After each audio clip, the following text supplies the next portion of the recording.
Salam semangat selalu rekan-rekan ayam broiler. Oke, kembali lagi pada saya Indomora Rahab. Dalam video yang kedua ini saya melanjutkan dari video pertama, yakni mengenai sejarah perunggasan di Indonesia. Terakhir di catatan saya di tahun 2000 kembali dengan cepat di bawah kendali perusahaan-perusahaan skala besar. Hal ini membuat usaha rakyat kecil mandiri kurang berkembang dan banyak yang tutup, kecuali usaha rakyat yang bermitra dengan perusahaan. Harapannya bagi usaha kecil yang bergabung dalam mitra perusahaan itu berdampak positif, karena pasar harga saat ini tidak bisa dibaca, dan harapannya dengan bekerja sama perusahaan dapat meningkatkan kesejahteraan. Namun perlu diketahui, bagi pelaku usaha ayam broiler, baik peternak maupun perusahaan, di dalam menjalankan usahanya menurut saya kurang optimal. Hal ini dapat dilihat dari populasi yang tidak stabil. Sebagai contoh, yakni perusahaan yang memiliki populasi 4 juta 4 tahun yang lalu, dan populasi sekarang itu 1.500.000, harusnya bertambah. Kenapa hal ini bisa terjadi? Secara garis besar, perkembangan perusahaan sampai sekarang ini terus berkembang, namun di dalam usaha kemitraannya itu kurang optimal. Namun kekayaan usaha ayam broiler sampai sekarang tetap eksis. Hal ini disebabkan karena peternakan merupakan subsektor dari pertanian yang berperan penting dalam kebutuhan protein hewani bagi masyarakat, serta dampak positif juga bagi pelaku usaha untuk meningkatkan kesejahteraan. Manajemen ayam broiler dalam pemeliharaannya yang sering dilakukan oleh pelaku usaha baik peternak maupun perusahaan, yaitu memakai istilah manajemen standar dalam pemeliharaannya. Manajemen yang melekat bagi pelaku usaha ayam broiler baik peternak maupun perusahaan, yakni manajemen standar. Di sini saya ingin mengoptimalkan manajemen standar tersebut menjadi manajemen di atas standar. Karena apa? Saya melihat beberapa faktor sehingga manajemen standar menurut saya belum optimal, sehingga kita rubah menjadi manajemen di atas standar. Itu dikarenakan faktor pertama, lingkungan pada saat cuaca sekarang ini sering mengalami pancaroba atau ekstrim, sehingga perlu perlakuan yang ekstra atau lebih. Dan yang kedua, perubahan genetik DOC yang kita peroleh sampai saat ini, tingkat pertumbuhannya semakin cepat, sehingga manajemen pun dirubah menjadi manajemen di atas standar. Karena dua faktor tersebutlah saya menginginkan manajemen standar dioptimalkan menjadi manajemen di atas standar. Berbicara mengenai manajemen di atas standar, manajemen di atas standar yakni seni bermanajemen dalam menghadapi segala kondisi sapronak, bibit, pakan, dan cuaca yang ekstrim. Manajemen standar dalam aktualnya itu menggunakan standarisasi.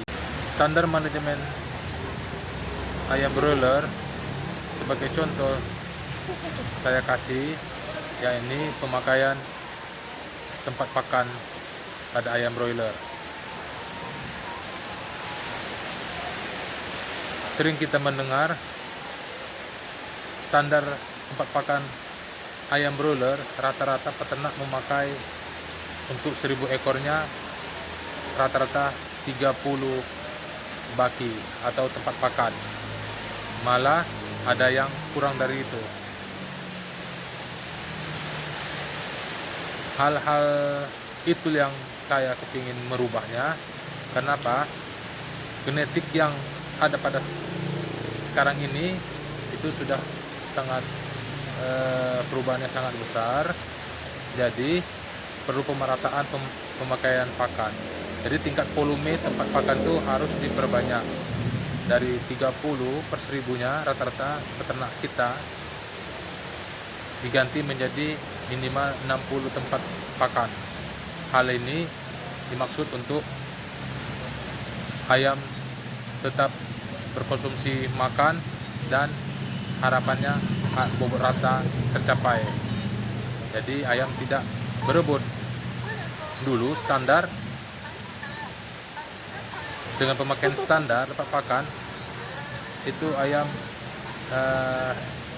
tidak terlalu bersaing.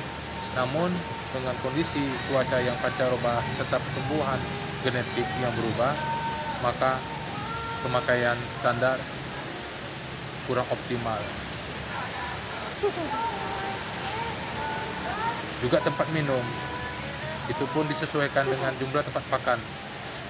Kalau tempat pakan 60, tempat minum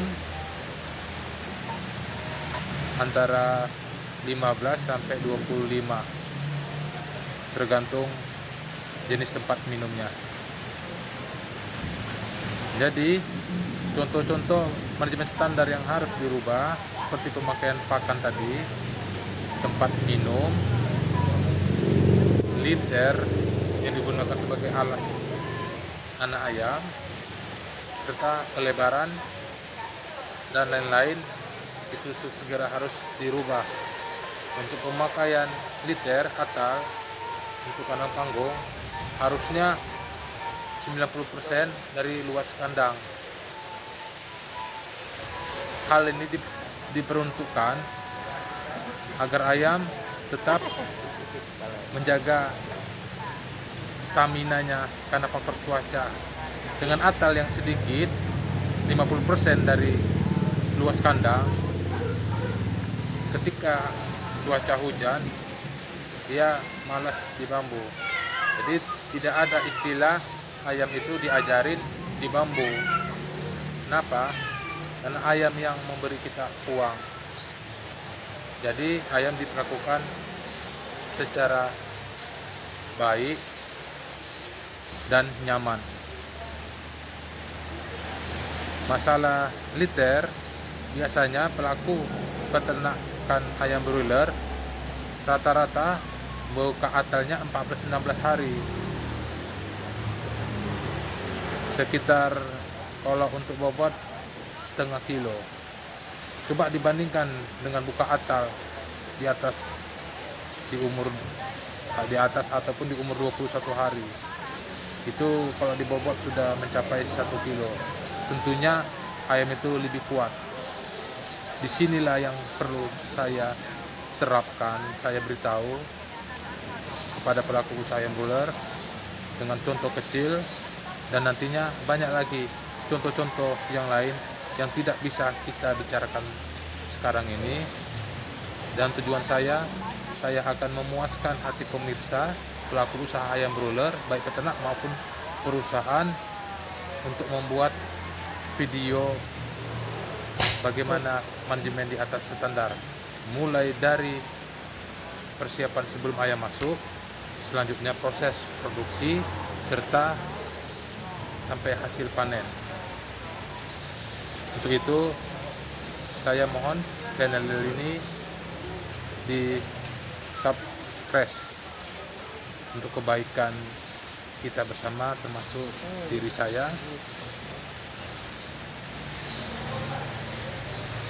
Ada istilah peternak yang mengatakan ayam tidak ada yang dijagokan. Itu benar. Cuma jangan pasrah sama manajemen standar tersebut. Mudah-mudahan ini bermanfaat bagi kita semua. Nanti selanjutnya video berinteraksi, teori kita pahami dulu sebelum kita masuk ke video manajemen yang sebenarnya, yakni manajemen di atas standar. Baik, sementara itu dulu video saya. Terima kasih untuk subscribe channel saya. Saya ucapkan tetap semangat ayam broiler. Assalamualaikum warahmatullahi wabarakatuh.